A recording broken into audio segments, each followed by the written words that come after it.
Hi, folks. Steve Urban here, founder and CEO at Riderflex. We hope you enjoyed today's podcast. And as a reminder, please subscribe to the Riderflex show for updates on new episodes. And by the way, if you haven't already, check out the book we recently launched, The Riderflex Guide, Inspiring and Hiring, available for purchase on Amazon. And now, a quick word from our sponsor. Try the #1 marketing platform for small business. Everything you need from design to marketing to CRM. Learn more at marketing360.com. Marketing 360. Fuel your brand. Hello, sir. How are you? How are you? I'm all right. Let's see, what is today? Tuesday. You having a decent week so far? Yeah, really busy. Good. Really, but I don't know. I've been having this conversation with a few people, and the economy just feels really soft right now. Yeah, it is. Yep, it is. It is. Yes. And so I guess I'm looking at our numbers and our projections, and we're probably not going to hit our goal for our intention for 2023, and we're investing a lot of money on the PR side of our business, and also on creating a new revenue stream for our business. And so I'm really busy, but we're not seeing it in the numbers. So it's just a little dichotomy, I guess. I have to get comfortable in the fact that, we're not going to have 104% year over year growth like we did last year, this year. Wow, it was the same thing. We were up 70% last year, and this year so far we're down about 15%. And now what's interesting is too, very similar to you, we are just as busy with the number of active clients, but we have clients that are in different pay ranges and contracts, because we had a couple of clients that were in some bigger contracts last year. So the total revenue is down a little bit. Right. Which, and then it's so funny. My 32-year-old son owns a power washing business in Oklahoma City. Oh, nice. And he calls me last night. He's like, Dad, he's like, is it same thing you just said? He's like, man, it's like, it seems like it's a little slow right now. He goes, I'm busy, but I'm not as busy as I want to be, cash flow. And then I had one of my generators broke down today. And it's like, so I'm kind of sitting here with a glass of bourbon, feeling sorry for myself. Thought I'd just call you. Oh, yeah. You get the call then, it's like, yeah. Call me when you're bragging. Call me, make Pops feel good, And what I was telling him, I was like, here's the deal. I was like, as an entrepreneur, like, that stress really never goes away. Even when it's good. That was the biggest over the last 5 years. That was the biggest realization, in 2019, 2020, when we started to get going.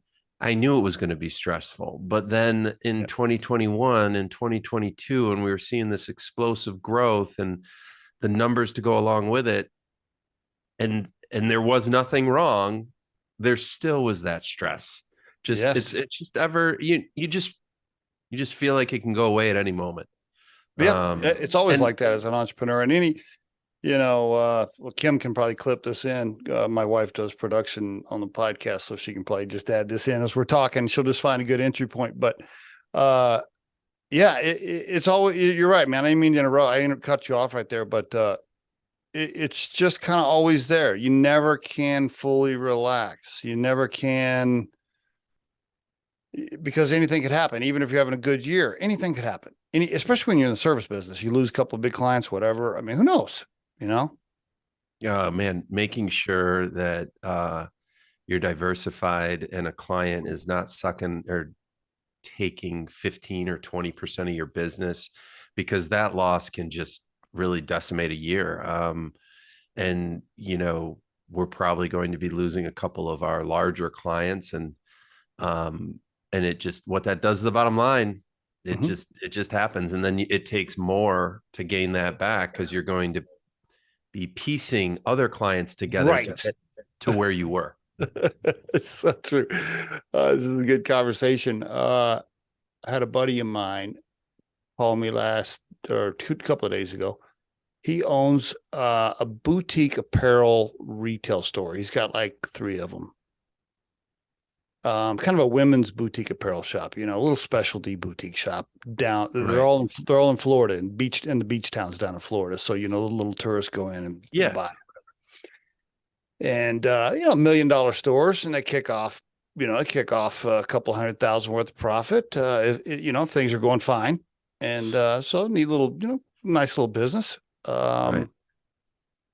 Anyway, he calls me up. He's like, "Hey man," he goes, "I might want to sell my Sanibel store." And we worked together in the past because I ran an apparel company before I started Riderflex. So that's how I know him. And he goes, "I might sell my Sanibel store." And I said, "Oh yeah?" I said, "Well, interesting." He goes, "I thought of you. I thought you guys might want to buy it." And I was like, "Well, I mean, I don't know." And then the reason I'm bringing this up because you said, diversify earlier, right? And not just diversify with clients. And so I'm talking to my wife last night. I'm like, "Hey, how about buying a little boutique shop in Sanibel?" She's like, "What?" She's kind of giving me that look like, what are you like? What? Like, no, we're busy running Riderflex. What are you talking about? I was like, I know. I'm just diversify our income a little bit, diversify our portfolio. I mean, you never know. No, you never know. That anything, given the business that we have right now and how we work remotely and any business that has a lease or real estate component to it, the stress level goes up an order of magnitude. Agreed.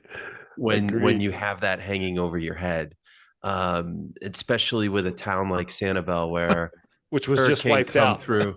Yeah. It's just like so it's all those things with business, and it's interesting, like as I've gotten older and I'm always the entrepreneur guy and Stephanie is always the guardrails on my ideas and whatnot. But as I have gotten older and we have found some success through ProAssisting, whenever I think of a business idea, I always think, now, really, how hard is that going to be on a daily basis? How hard is that going to be? And, you start thinking about it and it's a lot. And I grew up, fortunately, working for my dad in the family restaurant since I was 9. And so talk about a tough business. Well, and that's exactly the point, is that, knowing your plate cost, when it goes out of the kitchen, how much did that plate cost you? And what are you charging for it? And knowing how hard it is to work with the range of employees that you have that need to run a restaurant, knowing how expensive the real estate is. It's just having that perspective. It's like, if I was very, very passionate about it and about 20 years younger. Okay. Right. Yeah. A lot more energy. Yeah. Isn't it so funny when you're with friends, like, you're with your buddies, you're at like a bar, grill, restaurant, and you're kind of sitting around having a beer. And it's like, it'd be cool to own a place like this, wouldn't it, man? And you're one of those guys with real experience. And you're like, actually, no, it's not that much fun. No. The romantic nature of owning a restaurant or there is truth. And it is something that my dad says. There is truth in knowing your regulars, walking in and, having the mayor and the town supervisor every Sunday and the breakfast and having those conversations. But it's I don't know if that fully balances out. Yeah, totally agree. Tell me about early life and your folks a little bit. So was your dad an entrepreneur the whole time? Did him and his wife own the restaurant together? Give me a little history there about your folks. Yeah. So real kind of interesting. I'm an only child with 4 parents. Okay. Four parents. Okay. You go ahead. You're going to explain it to me. Yeah. So, my folks got divorced when I was about 18 months old. Okay. And then my mom and my stepfather got together when I was like 6, All right. and my dad and my stepmother got together when I was like 3, three and Okay. a half, going into 4. My dad and my stepmother lived together for 19 years before they got married. And my mom and my stepfather got married when I was in first grade. And uh, no step siblings. So it was Interesting. just me. Wow. And really, really, really fortunate that all 4 of them got along. Is that right? Like And they could get together like at your graduation, whatever, and just hang oh, out. all the time. Yeah. And especially once I met Stephanie, then whenever we came home from New York City, we all 6 of us would go out. My mom and my stepdad would go down to my dad's, and my dad and my stepmom would come up here, and we're all in the same town in the summertime. That's pretty So cool. for unfortunately, right before we moved up, my stepfather did pass suddenly in 2014. And Suddenly, suddenly, like a heart attack, or do you mind me asking, like, like yeah, suddenly? I think it was something along the Widowmaker, where you just lie down at 11 o'clock at night and you're just gone. Well, you know Um, what? Well, you know what? Depending on how old you are, though, I don't know. I'll take that. I'll take that way out. Versus, there's a lot worse ways to go. yeah, he was 68, 69. He was Okay. 69. He was Okay. going to be retiring at the end of that year because Stephanie and I were moving back home from New York City because we were pregnant with our second son. Mm, And I yeah, was in the process of negotiating with him the purchase of the home that we wanted. I see. And he was an attorney in town, and he Okay. ran into a fellow attorney who just has this Norman Rockwell idyllic house Mm, that is on the best street in Canandaigua, unless you're living on the lake. And Lawrence was walking home from work one day and ran into the owner, and he knew him, and he said, "Hey, Neil, you're here, you're retiring. Where are you going?" He's like, "Oh, I'm moving to Nashville." And he's like, "Oh, well, are you going to sell your house?" He's like, "Yeah." He's like, "Oh, well, my son is looking." how about that? And this was already after Lawrence told me, when I looked at the house from the sidewalk and said, "Oh, I would love to get this house." He's like, "Oh, you're never getting this house. It's Neil McClellan's. They're never selling." And then 3 months later, he calls me at work and says, "I think I found your house." So we had a conversation in December, and at like 8 o'clock at night, we were going to get the house appraised from the sidewalk to put together an offer. At 11:30 that night, my mom called and said he's dead. Wow. Wow. Yeah. That is, man. Yeah, that's sad, but I let you know, it's better than going through, I don't know, 3 years worth of cancer and just being sick Yeah. and, all Yeah. that. Right. So, uh, He but huge, huge influence on my life. really, Um, that's great. true father figure. And what was awesome is that my dad looked up to Lawrence. You Interesting. know, any How about law that? questions that my dad had on his businesses, he always loved chatting with Lawrence. That's good. That's And pretty cool that they all got really along. cool. That's, Yeah. yeah. Very, You're very right though. lucky. You're right though. Most of the time, when they split up that young, they usually have more kids somewhere in the mix. So interesting. Yeah, Right. neither couple did. Wow. Okay, so hey, you got plenty of attention. That's for sure. I know. I know. Were you a good kid? Were you a rebel? Were you a straight A student? Like where were you in the mix there? Wasn't a great student just because I hated school, Did you? and I wasn't a good reader. Okay. I've become a huge reader. I mean, my RSS feed is like I try and keep up on so many different things and whatnot. But at school, I didn't. I don't think I read a book cover to cover until I was a junior in college when I was in Australia. I always got B's and C's and was able to Okay. get by. All right. Um, yeah. So in terms of being a rebel, I guess I did like to, I got caught for drinking on the railroad steps and smoking the cigarette near Burger King because Canandaigua was such a small town, and I had pretty prominent parents throughout the whole town. You just get caught for every bad thing. I just hated the lack of anonymity growing up in this town and couldn't get out of here fast enough. But you didn't ever have to call your one of the parents from the sheriff's office or anything crazy. Nothing like that. Or did you? Where you were arrested one time? He was arrested. Go ahead. You can confess. You can confess. Yeah, I was arrested a couple times actually, but no. Yeah, in between junior and senior year, I was arrested for possession of marijuana. All right. It was a tiny amount. Now your stepdad was an attorney though, so that helped. Well, right. And I'm supposed to drive back to college the next day. And I go to bed, I wake up, and Lawrence comes in and is like, well, have a good drive back and everything. I'm like, well, Lawrence, I got to tell you something.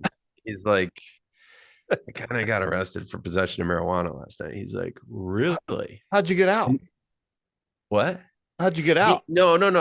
They arrested me, put me in the back of the car, cuffed and stuffed, did the paperwork, and then just let me. Oh, I see. From the back of the car. Okay. Yeah, gotcha. And then Lawrence was a personal injury attorney, but man, his whole favorite saying was the devil is in the details. So he went over to the office, got all the books out, did the reading for about an hour and a half, came back and says, all right, we'll get you continuance without a finding. You got to keep your nose clean for 6 months and we'll expunge the record. Okay. Cool. And so Did your mom freak out? Did your mom freak out, or was your mom like an ex-hippie that did a bunch of cannabis anyway? She knew because before then, a few years before then, the family dog pulled my backpack out of my room, down the stairs, and dropped it in front of her feet. So the dog could, see that. But yeah, I mean, and then I had to go tell my dad before I left for college that day that I got arrested to see if he could get it so it wouldn't appear in the paper, because one of his best friends was the manager of the paper. And he said, I don't care if it appears in the paper. He's like, it doesn't matter. And he's like, unfortunately, your great grandmother passed away last night. So, yeah. So it was just weird. Isn't it funny? Isn't it funny? So this happened in the 90s, right? Or no? Yeah. Early 90s, early 90s.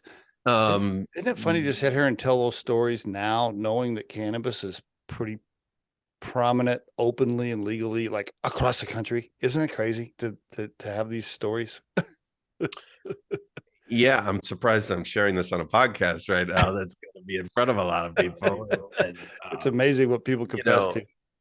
I don't know. I have pretty open views from the perspective of what some of the research is saying around psilocybin and MDMA and treating PTSD and depression.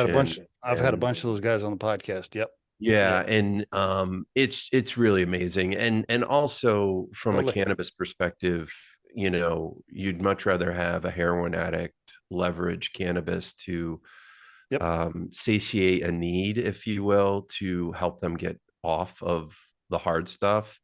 And I just think it's weird. Same thing with like gay marriage and stuff. It goes so slowly until it doesn't, and then it goes really fast. And so I think we're in one of those moments around some of the treatment options that agreed. We have an interview. Let's see. In fact, this one, we're recording this, by the way, on May 2nd, 2023. We have an interview that we did with Dale Jolly, who's a friend of mine, who's in psilocybin with Jake Plummer, the former NFL quarterback, and they had a business going. Anyway, he was on the podcast. That episode will probably be released before this one. And fascinating study and information around what mushrooms and psilocybin are doing for all kinds of things. It was a fascinating interview. And Dale has educated me a lot on just the entire subject. But it is, I do think back, about when we were in high school and college, and compared to now, it's just a totally different world. I guess you're right. It does move slow, slow, slow, and then once it got going, then boom, it went fast. You're right. Yeah. I mean, what MDMA is really close to clinical phase 3 trials. I mean, Mm-hmm, it's mm-hmm. for clinical use. So yeah, no doubt. So you got into, was it Bentley University? Is that what is that? D3? What is that? D2? What is that? I think it is a D3 school. Yeah. It's really a specialty business school Okay. on the level of Babson. So Babson and All Bentley are in the same neck of the woods, and we always compete around who's the better business school. Okay. And when I went there, it used to be called Bentley College. Okay. And then they switched to university, and I quickly updated my LinkedIn profile and made Now, sure I had university there. is this one of those places where everybody knows who's sleeping with everybody on campus? It's so small, Yeah, like 3,500 students. everybody Yeah, knows everything. yeah, everybody knows everything. I saw Ethan coming out of Mary's room. Yeah. Yeah. I mean, and we were 10 miles outside of Boston. And I mean, talk about a college town. Boston is the college town, given how many schools there are. So yeah, no doubt. How'd you meet your wife? I met my wife in my local bar, which was at 23rd and 3rd in New York City, called Bull's Head Tavern. And I lived right above it. So my last name is Bull. And I didn't realize that I rented a room in an apartment above Bull's Head Tavern. Pretty cool. And I'm moving my boxes in, and I look up. I'm like, holy cow, it's called This is Bull's my Head tavern. Are you this is my building. This is it. I finished putting my stuff in. I go to the bouncer. I show him my ID. I said, look, this is my place. He laughed, and he goes to the bartender. Hey, look at this ID. And then they pass the ID around. And good. I am still friends with the owners and that's great. One of the patrons that I met there was in my wedding. The band that played there every night played at our wedding, or played every Thursday. And they played at our wedding. And awesome. There was a night where I was there, after like 3-4 years of living there, 8:00 at night on a Saturday, just walk in, hang out with my buddies near the pool table. And this really tall blonde girl at the other end of the bar walks in. That you hadn't seen before. You hadn't seen her before. Never seen before. And I say to my buddy, Philip, I go, Philip, I like, you see that girl down there? I'm like, that's the girl we never get. And she works her way towards the end to where we are with her friend, Rebecca. Good. And I do the old move where I don't give her the time of day and start chatting up Rebecca. And then that started the conversation. And and then she moved in 2 months later, 3 months later. She wasn't living in New York at the time. You had the easiest opening line. I mean, with your last name and the name of the bar. I mean, that's an easy conversation right away. Boom. Oh, yeah. I actually never leveraged that. Did you? No. Okay. I didn't know if you use that all the time or. No, I did leverage the fact that we always knew everybody in the whole bar. And it was like, being on a first name basis with the bartenders and them knowing what your drink was. It was an interesting time, mid to late 20s in New York City. Fantastic. Right? Yeah, pretty cool. It is special to walk into a place and they know who you are, right? That is, you're right about that. I have the same thing here we live in Johnstown, Colorado, and there's a little tavern right down the street, and same thing. They know you, and usually you're going to see somebody and there is something special about that, right? And handy because I can walk or ride my bike back up the block or back up the street. It's, personal connection is so huge. And it is. That's fortunately both Stephanie and I were really social creatures. Cool. And we really want to go out and fortunately we live walking distance as well to a lot of the places that we like to go to. And we're being in our hometown, we're around places where we do, let me put it this way. We don't have to make plans We just Yeah. go out and say, yeah, let's grab a drink here and see what it's like. And then you meet someone that you That's haven't good. seen in a couple of weeks. And then they're like, oh, we're going over here. You want to come? Okay. And we're like, Yeah. yeah. And it, you know, and then those are always the best nights because you wake up the next day and you're like, wow, we had a great time. We didn't plan it. We hit all these places, saw all these people. It was, we just love that. We really do. We make it a priority to have with two younger kids. It's, you know, having a bullpen full of babysitters and a line item on the budget that really focuses on babysitting and childcare. So we can enjoy that. Were you both in the same line of work when you met, or what were you guys doing then?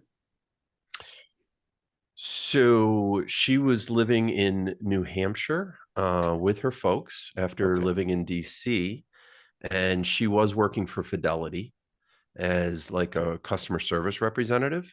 Okay. And then when we met, our relationship really developed over the phone, honestly. And that kind of, I think, was really the secret to our success as a couple, was that we really got to know each other in that way, as opposed to, you know, New York's kind of the professional league of dating, if you will. So it's always like, oh, you know, you're always like, I don't know if it's PC to say it, but you know, the girls are always checking out all the other guys, and the guys are always checking out all the other girls whenever you're out on a date. And it's like, I don't know. It's hard, you know, it's a hard place to get to know someone. And I was ready. I was done with that kind of stuff. I was like, okay. Yeah. I want to, yeah. And then she moved to New York and got a job as a group assistant for Credit Suisse. And then one of their hedge fund CEOs poached her. And that's really what started her, you know, ascent to the really top level executive assisting. And how did you end up going down that path? Tell me about that. Well, I was going to a specialty business school. My dad's an entrepreneur. My stepfather, as an attorney running his own office, was an entrepreneur. If you want to get down to it. Yeah. Yep. So I always wanted to be a business person. I always wanted to run a business. I just was really into that. And then, you know, junior year in college, studied abroad in Australia and met a bunch of musicians. I actually brought my keyboard down to Australia, and started jamming with these musicians down in Australia, and really wanted to marry the business aspect of what Bentley was giving me with the creative aspect of what the music was giving me. Okay. And so I got back in my senior year. I interned for Warner Elektra Atlantic, which is Warner Brothers music division under the Elektra music label.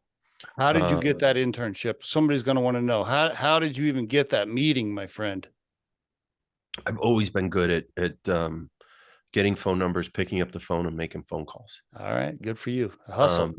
Yeah. No, just having, you know, putting somewhat of a resume together. I knew there was them and a couple others being in close proximity to Boston. And Fish, that was Fish's label. So I was like, really, I knew something about that.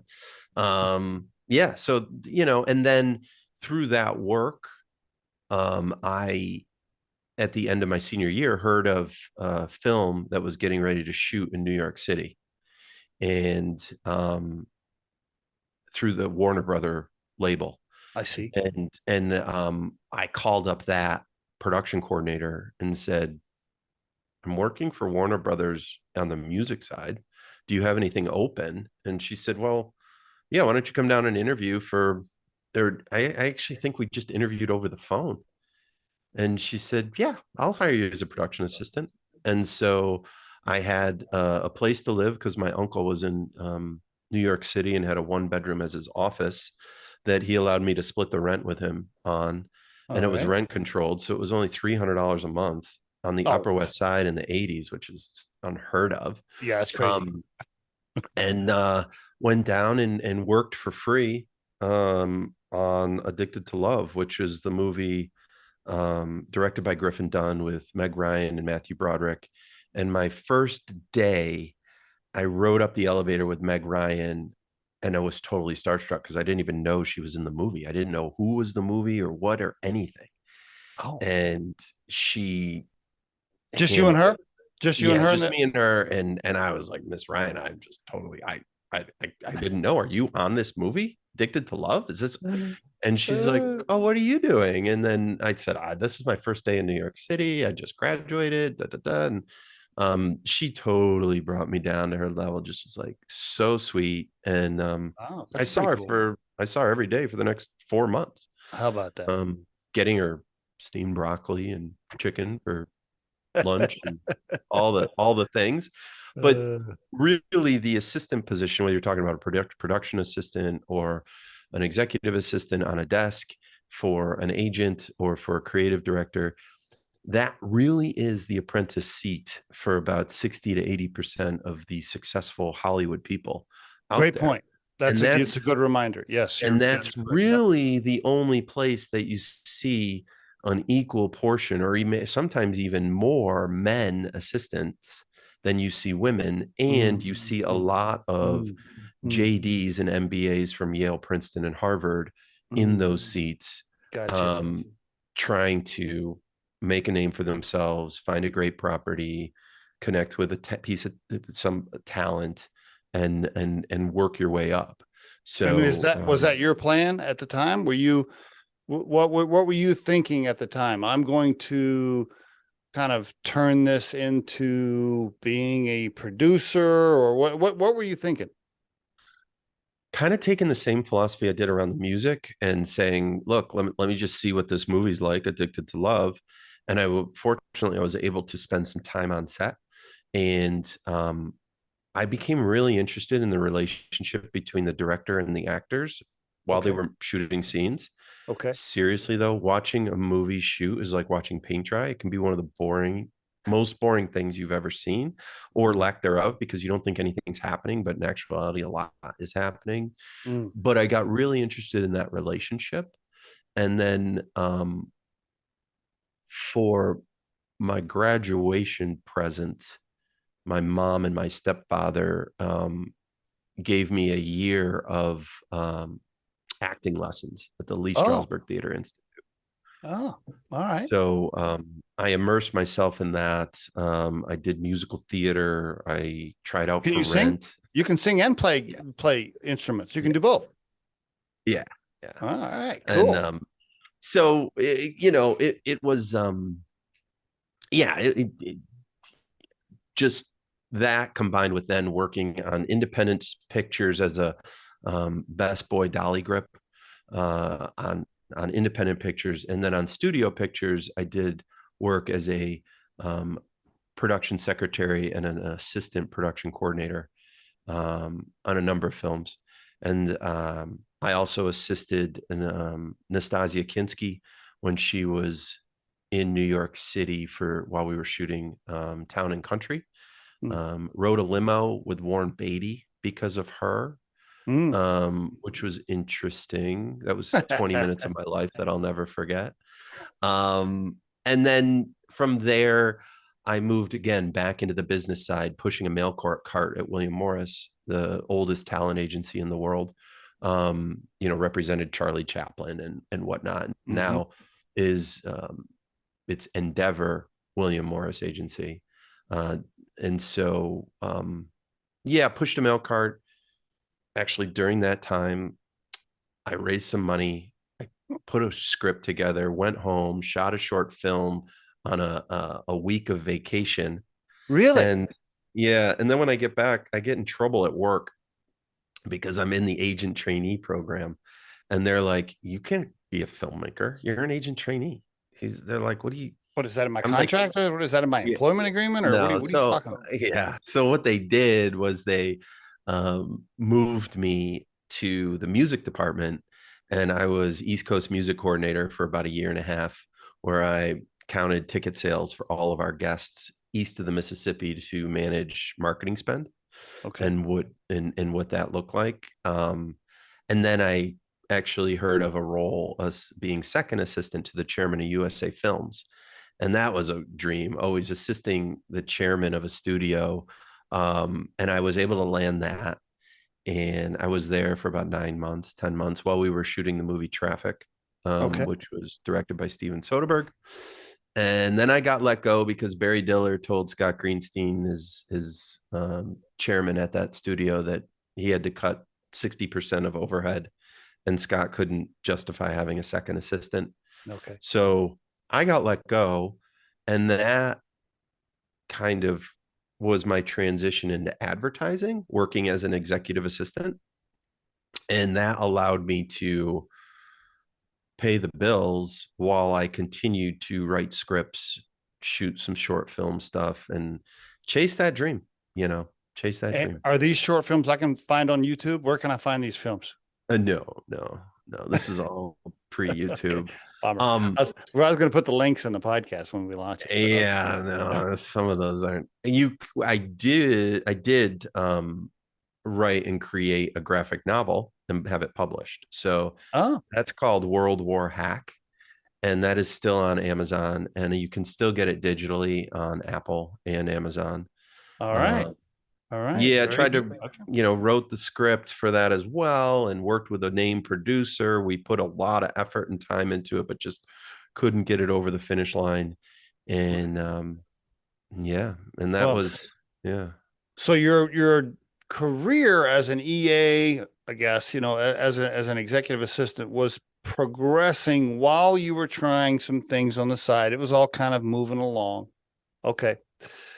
And now you've gone through doorway number 1, doorway number 2, and your career is off and running, as it happens for so many of us, right? There's no blueprint. You wake up one day and poof, there it is. Yeah. You're like, oh, well, here I am. Yeah.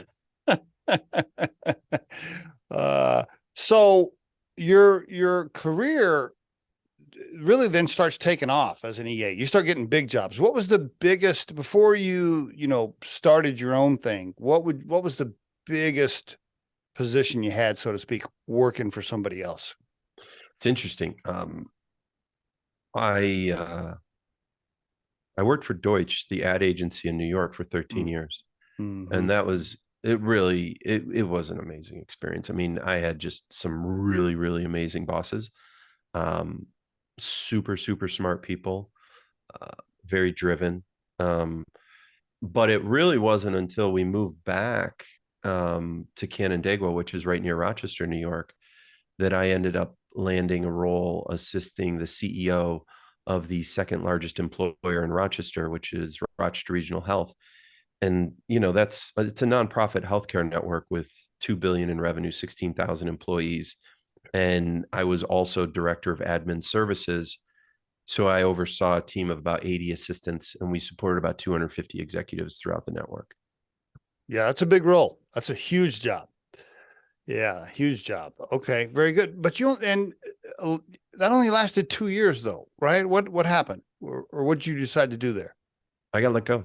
What happened? It was not, it was, you pissed somebody off? What'd you do? You made somebody mad. No, I think it would be fair to say that I never connected in my principal. We never connected on a deeper level that made sense to keep going. I did have some goals and things to do around the organizational side on the assistant role, on the director of admin role, which we smoothed out and did, but it just wasn't the right fit. It just was not the right fit. And I think, I don't know. It's tough. Let's see, you just defined recruiting. It's so interesting because, Riderflex, our day job is a recruiting firm, right? Right. We can put the best quote profile in front of a client, whatever the resume says, whatever the LinkedIn says, it could match every single thing the client asked for. And then, I'll call the client and they'll go, I just didn't like him. And I'll go, how come? I don't know. I didn't like him. And then in the same conversation, it'll be, but Mary, oh, we loved Mary. Mary was great.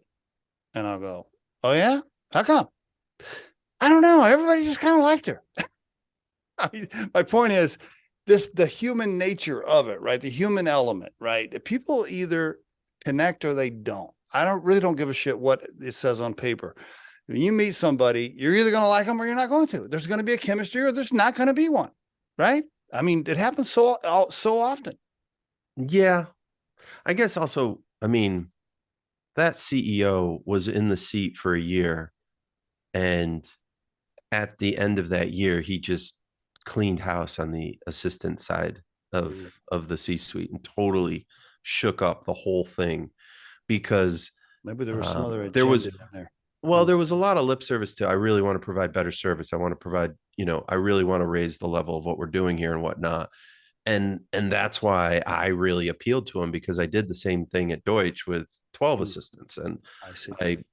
That's really what kind of sparked me in terms of the role in general is how do you elevate? How do you elevate beyond not making a mistake on calendar invites and travel and expense reports and schedule and all of that? You elevate through the soft skills, the intangibles.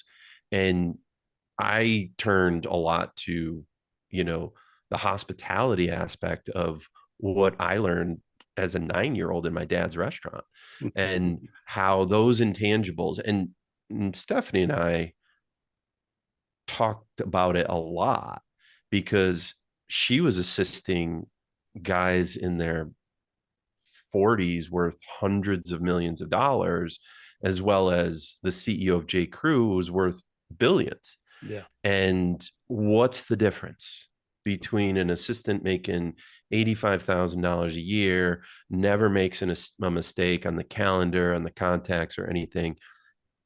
It's all the intangibles and luck. And being able to sell yourself and have the confidence to express that in the interview and in a way that instills confidence. So my previous boss cleaned house, brought me in to be kind of the heavy and smooth things out. And I just think he liked more what it sounded like as opposed to actually doing it. I gotcha. And, I gotcha. Now at this point, this is around 2018, somewhere in there. Now you are a full-blown experienced executive assistant. You've learned a lot. You've seen a lot. Your wife's basically doing the same thing. So you're learning from each other, sharing. You had this big job working for Rochester Regional Health, and you had got to move back home, so to speak, and you're like, okay, we're out of the city. We're here. We got the house we want. I got the big job we want. We're back home. We're around all of our friends. Everything's great. Boom. You get laid off. And you're like, oh, fuck. Okay. Well, now what do we do? Yeah. Yeah. Then the fun begins. Yeah. You're like, okay. All right. Now what? And so, well, but you turn that experience then into your journey as an entrepreneur with ProAssisting. Why don't you, walk the audience through kind of how you transitioned into it? What's really interesting is that we actually started ProAssisting in 2009. Oh, I'm sorry. Okay. Now, I guess I should. ProAssisting in 2009, it was an assistant training program that Stephanie and I created on an e-learning platform. As a side hustle, not as a side hustle. Not as like, hey, this is how we pay the bills. I got you. Side hustle. Yeah. Okay. I mean, would we have loved it to grown and, gone viral to then, quit our jobs and run that business? Yeah, sure. It would have been great. Sure.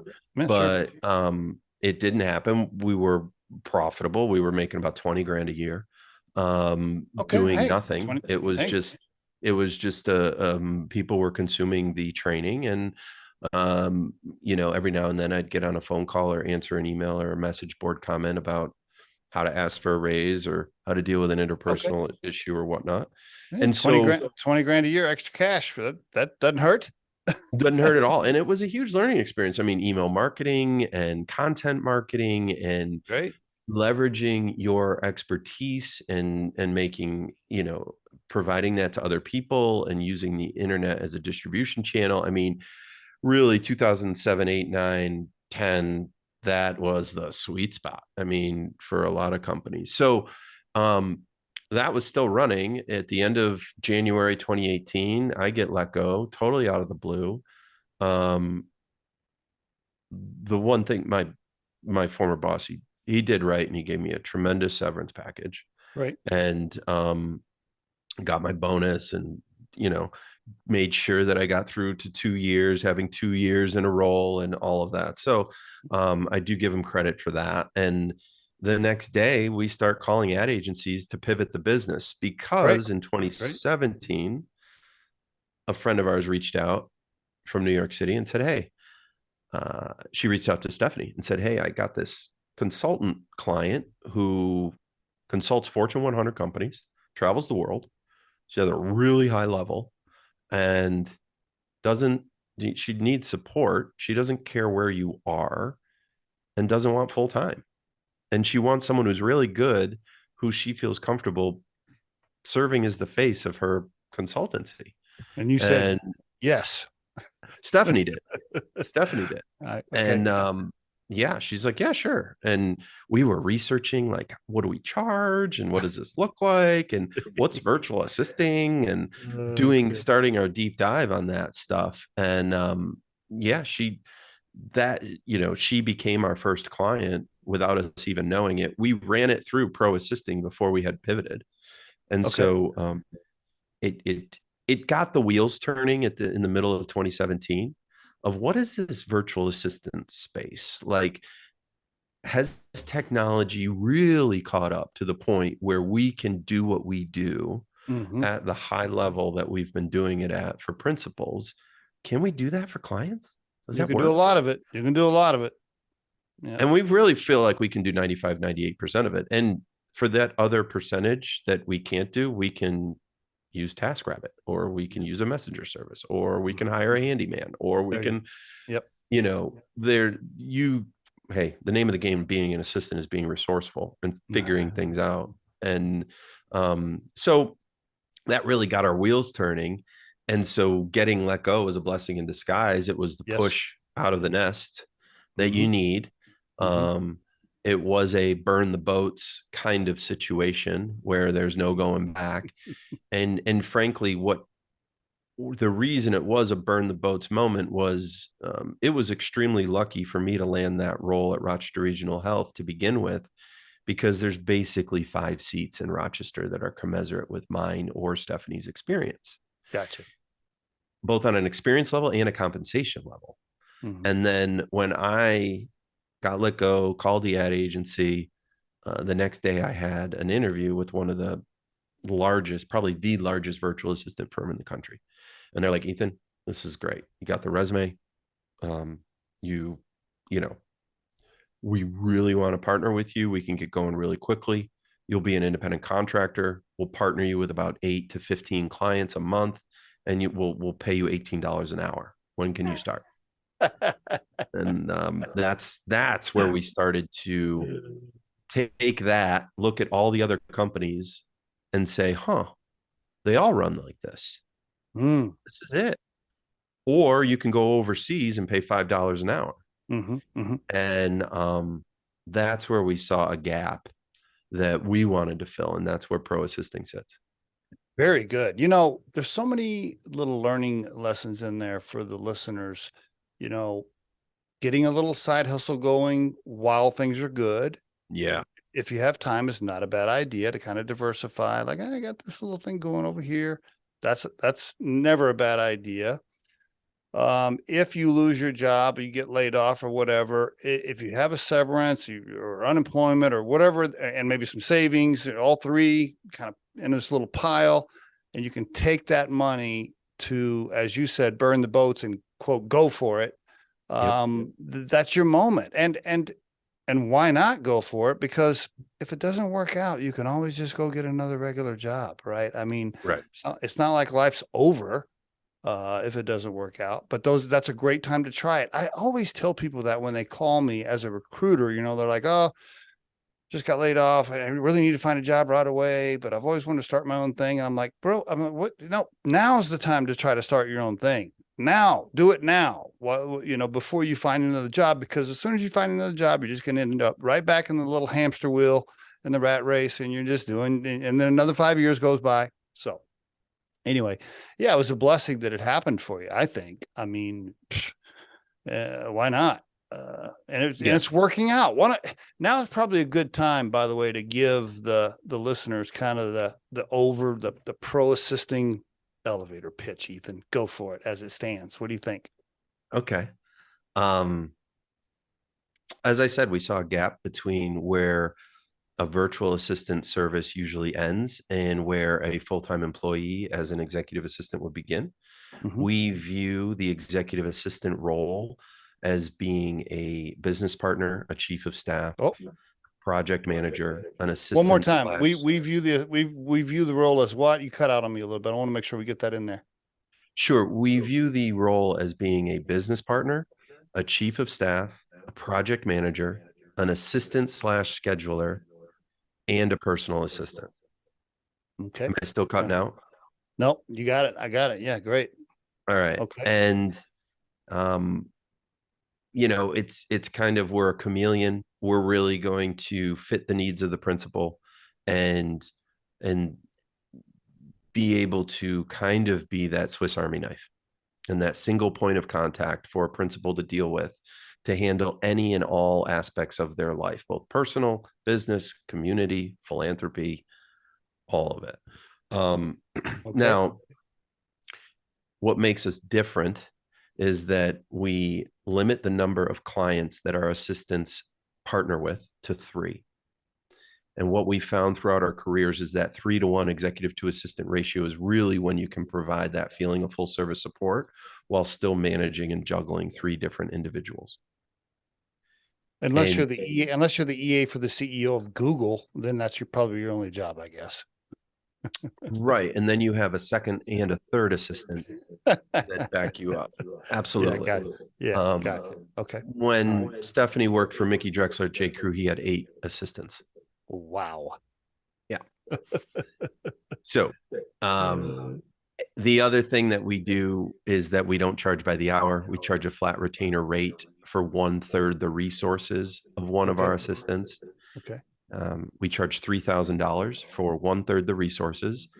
That will provide you support with your assistant Monday through Friday, 9 to 5, as well as after hours and on weekends in very atypical situations, like my pipe burst, I need to find a plumber, or chairman of the board is sick, we need to cancel meetings tomorrow, or should you be traveling in terms of tracking flights and making sure you're getting where you need to go. So for $36,000 a year, I can get this assistant. Basically, that's my budget. Yep. And what is your target? Who's your target audience for that? What's your typical client? Like the CEO of $100 million company? What's typical? Yeah, we have a CEO client currently of a commercial construction company that does 100 million in revenue a year. He's never had an assistant before, and his goal over the next 5 years is to get to 250 million in revenue. And so, yes, all the way down to a solopreneur. I like to say a solopreneur who's got more than 500,000 in revenue, maybe preferably 600,000 in revenue. Because 36,000, it's not for someone who is a solopreneur making 300,000 a year. I think 300,000 a year at 36,000 a year for your executive assistant is probably a little high. You probably are better off looking at a virtual assistant either overseas or very targeted in the US at a much lower rate. Okay. So when you start at like a solopreneur, a coach, consultant, someone who's trading their time and maybe some informational products and has a high margin, that makes sense. Gotcha. But all the way up to non-executive board directors, former C-suite executives who sit on multiple board of directors now and don't have the support that they had at their previous company. CEOs of startups, getting going and moving. I know the riches in the niches, and yet we're in the niche of executive assistant support at a high level, but there's so many different things that a great executive assistant can do for their principal that it's hard to narrow it down to one single group or person.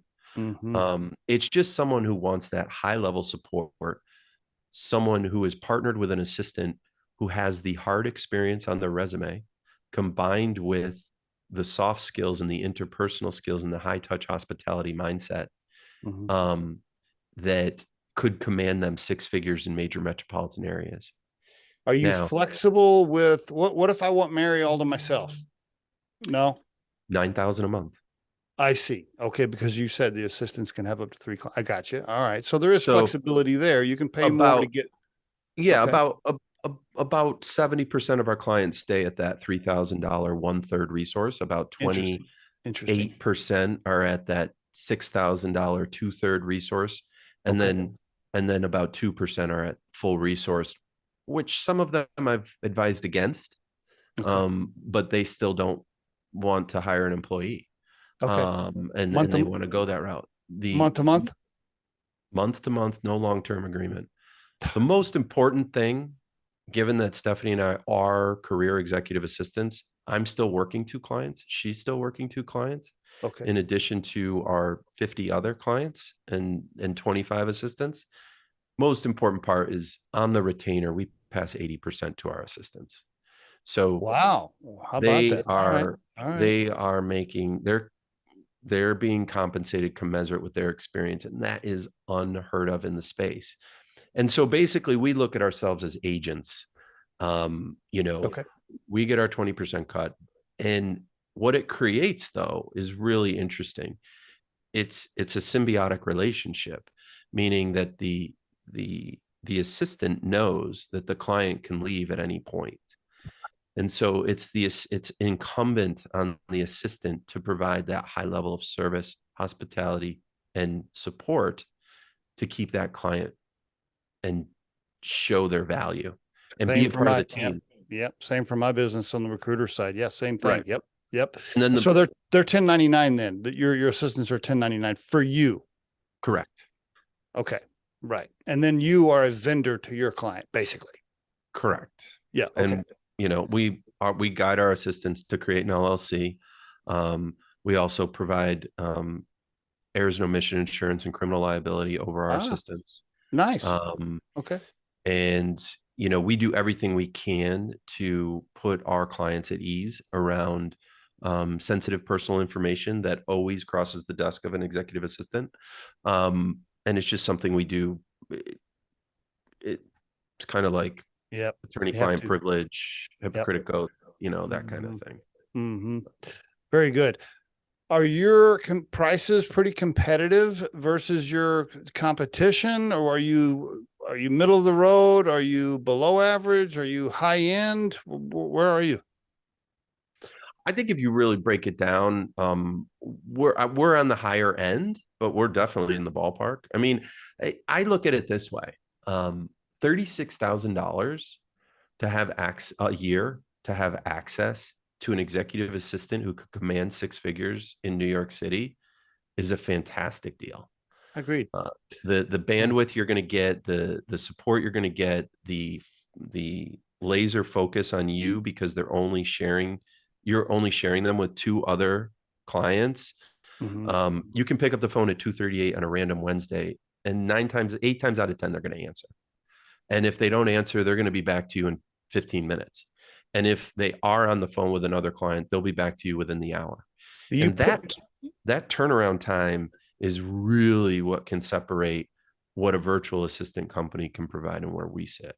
Yeah, that would be key for me. I'd want a response pretty quick. Do you put them in the same time zone as their client? Yes. Yeah, good idea. Anybody outside? So nobody outside the U.S. You don't use assistants outside the U.S. I'm toying with partnering with an assistant who lives half the year in Costa Rica. She's a U.S. citizen. Okay. She's fantastic. And, but other than that, no. There are some instances where a West Coast client wants an East Coast assistant, so they're running in front of them. But that's very rare. It's very rare. Interesting. Okay. All right. Very good. So I know I'm bumping you up on your time here. I could keep going because I wanted to ask you a bunch more questions. I should have booked you for another hour because I wanted to I'm fine. Keep going. I don't care. Can you go over just a little bit? Okay. Absolutely. Yeah. Okay. You may hear the kids screaming, but I don't care. Their house isn't burning. Now, your assistants can, right, they try to be in the same time zone, but they can pretty much live where they want. I mean, if they want to work from their beach condo, they can. You don't, whatever, you don't care as long as they're taking care of their client, right? Yeah, absolutely. Why would an assistant want to work for you? What's the attraction for the assistant working for you versus an in-house job for a company? How do you pitch that? And how do you recruit your assistants? It may not feel like it, but there's a big difference in working for clients as opposed to working for a boss. A client can say, hey, can you be available on Thursday at 2 to join this meeting or not? A boss says, you got to be at this meeting at Thursday at 2. That's good. You don't have to make any excuses to a client in terms of I'm not available from 2 to 5 today. I'll be checking in at 5:30. I'll handle everything. We'll be on track for tomorrow, all set. There is frankly a lot of assistants, and the talent that we go after want to move out of the big city areas and want to still leverage their support, leverage their experience from Wichita, Kansas, or Sanibel Island, Florida, or wherever, and won't. I mean, they're making almost 90,000 a year when they have 3 clients with us, so that is they can change their socioeconomic standing and do that. The other thing that's really great is we're fine with an assistant taking only one of our clients and then having 2 or 3 clients on the side at varying levels of support, as long as they agree to provide the support that they're contracted for with us. They're creating their own little businesses. And they're, when you do some project work and combined with long-term clients, the lifestyle is really, really enticing. Lifestyle is key. And here's what I'm visualizing. If you're an executive assistant making $90,000 a year, trying to live in New York with that kind of salary, your life is probably miserable. Like, you are broke, right? You're living with like 5 other people or whatever. But if you're an executive assistant making $90,000 a year, living in rural Oklahoma, where your family's from, next to your client, next to your cousins and your in-laws or whatever, life's pretty good, right? Life's pretty good. I mean, that is a major attraction right there. And you're able to perform your skill with big time executives that may live in New York, but you don't have to live there. And so you still get to work with these great people, learn a lot, make good money, and live in your hometown if you want to, where you can actually buy a pretty decent house making $90,000 a year. That's attractive. Yeah. And I would just say, like, it's the classic story. Ours is with ProAssisting, is that we didn't just put a dartboard up and throw a dart at the wall and say, let's start a remote fractional executive assistant company. Yeah. We leveraged our career experience. Yes. And created a second half of our life. I like it. And I got that from the book From Strength to Strength by Arthur Brooks. You read books? Yeah. I listen to books, and then I read a lot of articles. You read books now. I know you were saying you didn't read. No, now I do. No, but it's, and we're trying to do this with assistants, because I talk to a lot of assistants who are really interested with partnering with us, but frankly, we aren't having, there's a mismatch between the number of assistants who want to work with us and the number of clients we have coming in. Yeah, because you have a great model and they can live anywhere. Yeah, absolutely. Yeah, but I am so encouraging of them to create their own business anyway. Yeah, why not? Even even you said it before, you don't even need to have a side hustle that's bringing in money. You can just have a side profile that sits True. outside Mm, of your business profile where mm, you can consult, or, yep. even just joining communities on LinkedIn, or being vocal in that feedback, and posting interesting articles, and creating a name for yourself using a very simple website, link it back to your LinkedIn, Yes. create an LLC, open a bank account. All those things seem intimidating to W-2 employees, You do. but yet we've worked through that whole process Yeah. with all of our assistants over the years. That's And good. I find that to be really rewarding because I love coaching. Absolutely. Yeah. um and that's the next stage of pro assisting. We are knee deep in really our training, and creating a training and development program for executive assistants that services that side of the business, and really talking about how to level up and get from that being an 80 or 90 or $95,000 a year assistant, and landing that job in the C-suite that's going to get you to 130 or 150 base, or being that 85, 90, $95,000 a year assistant, and positioning yourself to make a transition to Mm, work for clients instead of bosses at your own choosing. mm-hmm. Because something about the assistant world is that you work for someone long enough as an assistant, you think you're irreplaceable. And I got news for you. Everyone's replaceable. Everybody's And replaceable. preparing for that now, when you have a solid role and a position of strength, is really important. And the internet is just it's democratized geography in a It way has. that Yes. allows us to leverage our expertise, whatever that expertise is, in new and unique ways.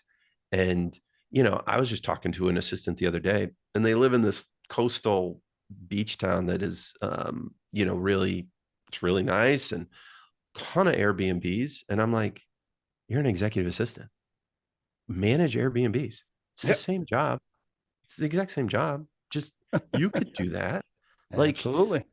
I mean, or you know um, you know plan a high school reunion, like, you could do that. Like, really getting our assistants and the people that I'm interacting with who are career executive assistants to just tweak the lens a little bit Mm, and open the mind in terms of, I have this expertise. And yeah. a lot of people don't realize they have it until you start talking through their LinkedIn profile, and then they're like, holy cow, you're right. Like, yeah. I'm like, this looks terrible. You can make this look so much better with 7 minutes of work. And then you're like, oh my God.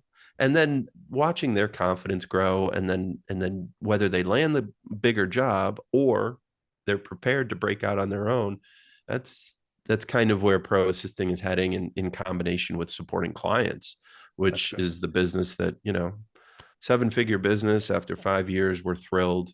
But I will circle back to that stress, because there's always stress. There's always stress. Yep, there's always stress. But hey, if you're an aspiring entrepreneur, I encourage you to go for it before it's too late. The last thing you want is to be 70 years old and have a bunch of regrets. If you've thought about starting something, if you've dreamed about it, I recommend you do it before it's too late. I did not start Riderflex until I was 49 years old, and I don't have a lot of regrets in life, but that is one of them. I wish I would have started my own thing sooner. And so I always tell people, I'm like, go for it, man. This, you're not making a life or death decision. You're going to try to open a business. And if it doesn't work out, you'll just go get another regular job. Like, stop freaking out about it. It'll be all right.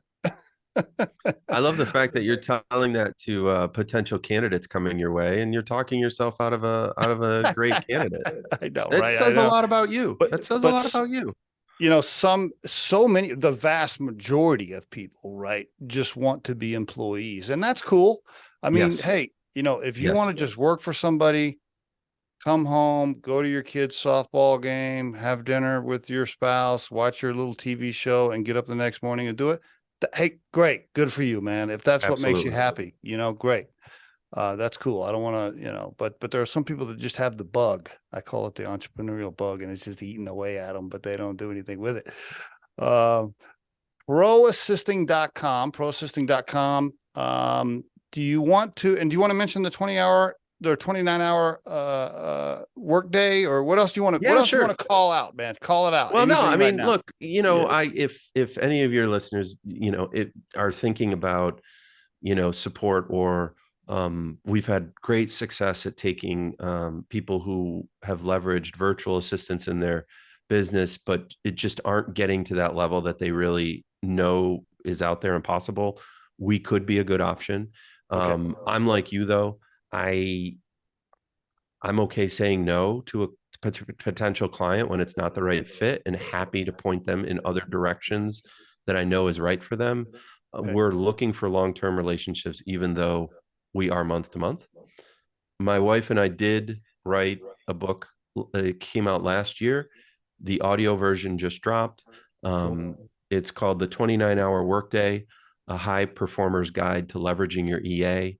And it's really everything her and I have learned over our combined 38 years of experience, about how to really form a great partnership as well as find a great assistant, if that is what you're looking for. And we're really proud of it, and it's kind of kickstarted the educational bug again in us. And we started as an educational company, we moved to a service support company, and now we're going to keep pushing the service support while adding a new educational component to it. I think that's a good move. And what's your anticipated launch date of some online training and things like that? We are probably doing some cohorts over the summer, and hope to, fall or Q1 of 24. It's going to be a long process because, again, we're going to be more at the higher end. We're not going to. Yeah. I heard something really interesting is that, if you're going to coach and leverage your expertise and help someone else, it's really hard to do that when someone is like 7 or 8 or 9 steps behind you. It's much easier to do it if they're 1 or 2 or maybe 3 steps behind you, because you can remember where you were and what you did, what you felt like, and how you got from where they are to where you are. And it makes it much more tangible for the person you're coaching. So the training and the certification that we're looking to put together is, it's not going to be inexpensive. It's not going to be a quick fix. You have to have the right mindset. You have to have the right experience. We are going to have an application process. So it's not going to be like throw the doors open and, take all comers. And that's just trying to protect our brand and, make sure that we're doing good by the people who want to work with us. Ethan Bull, thank you very much for being on the Riderflex podcast and sharing your story, my friend. I really appreciate it. Oh, it was a great time. Thank you so much for having me.